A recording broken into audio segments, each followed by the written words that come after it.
Bien, mis hermanos en la casa de Israel, muchas bendiciones. Eh, no pudimos terminar por razones, bueno, un poquito ajenas a nosotros, la paracha pasada, pero aquí estamos. Esta paracha es la paracha número 29 y se llama Aharei Mot, que significa después de la muerte. Hablamos un poco acerca del capítulo 16, que es donde comienza la paracha, versículo 17, 16:1, que dice: Yahweh le habló a Moshe después de la muerte de los dos hijos de Aarón, que murieron cuando se acercaron demasiado a la presencia de Yahweh. Estuvimos hablando de cuál podrían ser los motivos que causaron la muerte de los dos hijos de Aarón, Nadab y Abiú. Estuvimos conversando acerca de eso. Y dice Corintios 10:23: todo me está permitido o todo me es lícito, pero no todo me conviene. En ese orden de ideas, continuamos hablando y llegamos al capítulo 16, versículo 2, que dice: Yahweh le dijo a Moshe: dile a tu hermano Aarón que no puede entrar cuando quiera al santuario detrás de la cortina, frente a la cubierta que hay sobre el arca del testimonio. No vaya a ser que muera, porque yo aparezco en la nube sobre la cubierta. Fíjese que quien aparecía en el lugar santísimo era la mismísima Shejina, o presencia del Eterno. No era cualquier cosa ver al Eterno. El que veía al Eterno y estaba mal, o se le manifestaba esa gloria, no podía resistirla si estaba mal. De allí que hubieron sacerdotes pues que murieron a causa de esta situación. El caso de Nadab y Abiú es que se manejan varias tesis, ¿no? Una de ellas es la que acabamos de leer, que los sacerdotes no podían entrar cuando quisieran al santuario, sino en el momento específico, en el moed específico, en el tiempo específico y correcto que el Eterno así lo permitía. También hablamos acerca de que dice la escritura más adelante de que no se podía, el ministro, el sacerdote no podía ministrar en el santuario en estado de ebriedad. Y cabe la posibilidad, porque luego de la muerte de Nadab y Abiú aparece este capítulo, estos versículos donde habla acerca de que el sacerdote no podía entrar en estado de ebriedad, y es muy posible, o cabe pues la duda para pensar que tal vez estaban ebrios cuando incensaron fuego al Eterno, incienso al Eterno. Y bueno, lo otro es que ellos no podían entrar a ese lugar, aunque fueran los hijos del sumo sacerdote, del Cohen Agadol. Ellos no podían entrar a ese lugar. No podemos pasar por encima de las unciones especiales, no podemos pasar por encima de lo establecido por el Eterno. Nosotros como pueblo de Dios, cuando pasamos por encima de lo establecido, incurrimos en graves consecuencias. La desobediencia, dice la Escritura, que es pecado. La rebeldía, mucho más. 16:4 dice: estará vestido con una túnica sagrada de lino, con calzones de lino pegados a su cuerpo, y estará ceñido con un cinturón de lino blanco. Y llevará turbante de lino. Fíjese que estas son las vestiduras sagradas. Bañará su cuerpo con agua y entonces se las pondrá. Fíjese que para ellos poder ponerse las vestiduras, que quiero abrir un preámbulo aquí rápidamente, recordando las parachá pasadas, que ellos la primera vez no se colocaron las vestiduras a ellos, sino que fue Moisés quien los vistió, quien los ordenó y quien los instruyó para que ellos luego fueran a ministrar en el santuario. del Eterno. Y bueno, acá encontramos en cuanto a las vestiduras, que dice que no podían utilizar estas vestiduras sacerdotales o ministeriales si ellos no se bañaban primero. Tiene que haber íntegra pureza, tiene que haber íntegra limpieza. Y eso nos llama a nosotros a reflexión, que cada uno de las personas que tengan un llamado en el Eterno deben de mantenerse sanos, en pureza, en limpieza, a causa de que somos ministradores de la gloria del Eterno, y que, como dice la Escritura, es como el buen óleo, el cual desciende sobre la barba de Aarón y baja hasta el borde de su vestidura. La unción y la presencia que está en ti es algo especial, supremamente especial, y debemos de cuidarla. Hablamos también acerca de que la unción que usted respeta es la unción que a usted le va a seguir. Fíjese, había una ropa especial de 4 prendas de lino que usaba el sumo sacerdote para poder entrar en la presencia de Yahweh al lugar santísimo. Cada año habían ropas para este evento tan especial y eran usadas solamente durante ese día. Aquí hay otro caso particular. Las ropas de los sacerdotes que utilizaban una vez que entraban al tabernáculo, ellos no podían, o al templo, al Mizcán, no podían ministrar nuevamente con la misma ropa. Tenían que tener ropas nuevas. Al parecer esto fue lo que agarró Roma, ¿no? Y lo estableció como cultura en Occidente, de que en las Navidades las personas tenían pues que deberían pues como forma de cultura comprar ropa nueva para los 24 de diciembre, 31 de diciembre, pero es algo totalmente aislado de la realidad, de la verdad, del contexto bíblico, de lo que Dios desea. Y ciertamente sí, Dios quiere que estemos con ropas nuevas, con vestiduras nuevas, que nos renovemos cada día en la presencia del Eterno, que las vasijas nuestras estén llenas, que no estén rotas, que no seamos vasijas rotas. Entonces fíjese, dice el 16:5, y de la comunidad israelita tomará 2 chivos para ofrenda por el pecado y un carnero para ofrenda quemada. Estos animales, este es el 16:5, estos animales inocentes que cargaban con el pecado del pueblo, nos hablan de esa condición que debía tener todo aquel que trajera expiación por sus pecados y en completa inocencia. Fíjese usted, Dios demanda de nosotros santidad, pureza, inocencia, como nuestro Mesías, Yahshua, lo fue cuando estuvo acá en la tierra. Dice Isaías 53:7, Él fue maltratado, sin embargo fue sumiso, no abrió su boca, como un cordero fue llevado al matadero, como una oveja muda delante de sus trasquiladores, Él no abrió su boca. Tenemos tremendo ejemplo de humildad.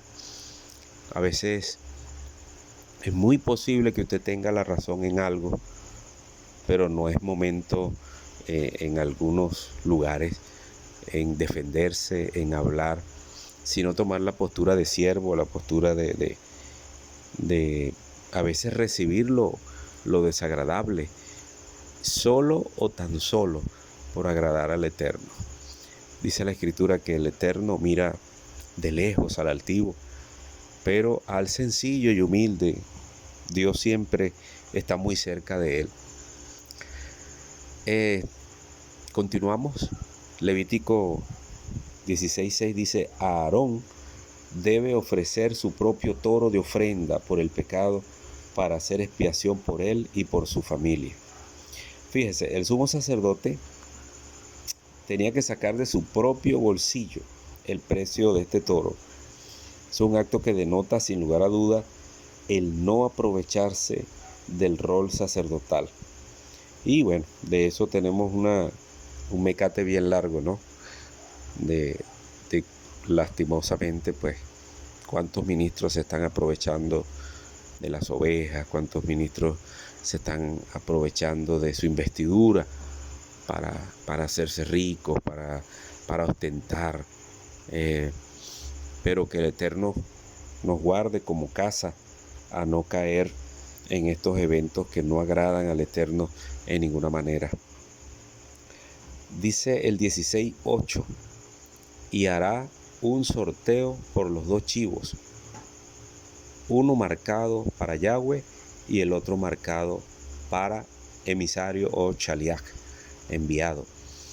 Después de hacer la confesión sobre el toro, no lo degollaba enseguida, sino que primero echaba suerte entre los 2 machos cabríos, los cuales constituían una parte central en el servicio del día. Fíjese que eran 2 animales, 2 chivos, y uno era para el sacrificio y el otro era soltado en un lugar lejano, un lugar extraño, lejano. Dice la Escritura que Él tomó nuestros pecados y lo echó a lo profundo del mar, lo echó a lo más lejos posible de nuestras vidas. Yahshua pagó un precio muy alto por nuestras vidas y representa ese cordero que fue inmolado en aquel 14 de Nisan o 14 de Abib, y en una fiesta de Pesach, representó la libertad y la unión nuevamente de la casa del norte, casa de Israel, casa de José, casa de Efraín, casa de Israel, y la tribu del sur, casa de Judá, que son nuestros hermanos que están allá en la tierra de Israel. A través de ese sacrificio se están restaurando todas las cosas, dice la Escritura, hasta que entre la multitud o la plenitud de los gentiles. Entonces, dice, Aarón traerá el chivo designado por sorteo para Yahweh y lo presentará como ofrenda por el pecado. En este momento solo se presentaba el animal ofrendado. El 16:10. Fíjese que un animal representaba muerte y el otro animal representaba vida o libertad. Al igual que la ofrenda del leproso, del Sahara, de los que tenían Sahara, no sé si lo recuerdan, que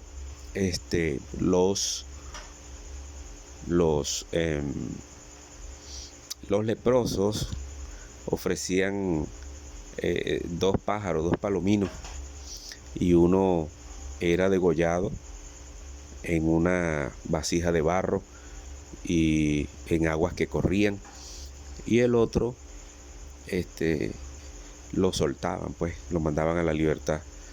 O sea, hay un paralelo entre este sacrificio y el sacrificio del cual se está expresando en este momento, del chivo que es liberado y del chivo que es condenado. El animal sacrificado era tipología de Yahshua, quien murió por nuestros pecados. Azazel, el cabrito enviado al desierto o a una tierra no habitada, era tipología de Yahshua, en el entendimiento de dejar los pecados de Israel sobre él. Representaba la remisión completa y gratuita de todos los pecados. Fíjese, él llevaba las iniquidades de cada uno del pueblo de Israel. Así, el Mesías, el Cordero de Adonai, quita el pecado del mundo, llevando sobre sí mismo todos nuestros pecados. ¡Qué bendición! Dice Levíticos 16:11, Aarón ofrecerá entonces su toro de ofrenda por el pecado para hacer expiación por él y por su familia, e inmolará su toro de ofrenda por el pecado. Fíjese que Aarón sacaba de su propio bolsillo, de su propio sostenimiento, para ofrecer un toro por su familia y por él. Él tenía que ser el ejemplo, él tenía que purificarse, él tenía que limpiarse, él tenía que dar el ejemplo, no valerse de la ocasión de que trajeran un animal de la manada del pueblo de Israel, sino que él tenía que comprar su propio sacrificio. Yahshua pagó su propio sacrificio por nuestras vidas, como dice la carta a los hebreos, que fue el único sacerdote que pudo entrar al lugar santísimo una vez y para siempre y saldar y pagar todas nuestras deudas. Muy bien. Dice el 16:12, y tomará un incensario lleno de brasas encendidas, sacada del altar, delante de Yahweh, y 2 puñados de incienso aromático, finalmente molido, y lo traerá detrás de la cortina. ¿Qué era detrás de la cortina? Al lugar santo, y del lugar santo al lugar santísimo. Servicio, o sea, este es un servicio que hacían los sacerdotes. El sumo sacerdote ponía carbones del altar del atrio en un recipiente de oro. Esto me llamó mucho la atención porque en algunas ocasiones el sacerdote, el sumo sacerdote en este caso, que era el que entraba en Yom Kippur, en expiación, el día del perdón, al lugar santísimo, una vez al año, este sacerdote tenía que presentar una vasija de oro, y dentro de esa vasija habían carbones que habían sido sacados de las brasas del altar de sacrificio que estaba afuera. Y cuando él entraba al lugar santísimo, automáticamente él echaba el incienso que tenía en una cucharilla, y eso causaba de que traía el incienso, se esparcía por todas partes y hacía como una especie de nube que cubría toda la cubierta, el propiciatorio, los querubines, todo eso quedaba cubierto a causa de este humo, de este incienso que salía, que subía como olor fragante. Algunas veces el sacerdote tenía que entrar en otros servicios, tenía que entrar muchas veces llevando en su propia boca el recipiente y sin dejar caer absolutamente nada al piso, porque todo eso era tomado como una abominación. Tenía que ser un sacrificio perfecto. Y entonces, bueno, un sacrificio de expresión de alabanza, de adoración, porque eso es lo que nosotros representamos hoy en día. Nosotros somos el sacrificio vivo. Ahora el Eterno desea de nosotros lealtad a la Torá, lealtad a Yahshua, lealtad a su Rúa, lealtad a sus preceptos, sus mandamientos, y que seamos adoradores, exaltadores. No podemos, mis hermanos, entrar a la presencia del lugar santísimo quejándonos, pidiendo, poniéndonos por delante cuando Él es digno de toda gloria, cuando Él se humilló a mirarnos a nosotros. Es tan hermoso nuestro Padre, nuestro Señor. Entonces, en ese orden de ideas, pues, el Eterno desea que entremos como hacían estos sacerdotes, con actitud de adoración a través del incienso.